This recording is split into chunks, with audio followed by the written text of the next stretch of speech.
আর একটু ইস্যু খবর আমাদের রায়ন ভাই বল্লভপুরে আমাদের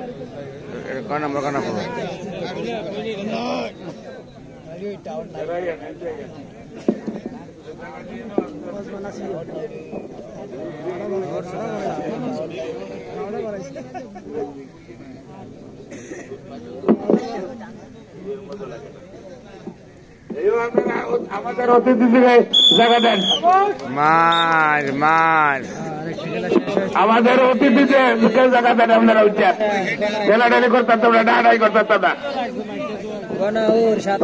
আমাদের মাঝে এসে উপস্থিত হয়েছেন কালীবাজার ইউনিয়নের কৃতি সন্তান, কুমিল্লা দক্ষিণ জেলা বিএনপির আহ্বায়ক কমিটির আহ্বায়ক সদস্য, কুমিল্লা আদর্শ সদর উপজেলার সদস্য সচিব শফিউল আলম রাহান ভাই, শফিউল আলম রাহান ভাই।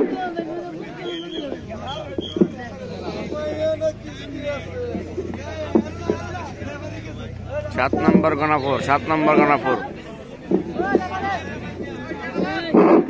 আমাদের এই পুরো সন্তুষ্ট আমাদের চেয়ারম্যান মহোদয় থেকে 1000 টাকা, নিজাম কাকার পক্ষ থেকে 1000 টাকা, সর্বমোট 2000, ওনার এক বন্ধু দিয়েছেন 1000 টাকা।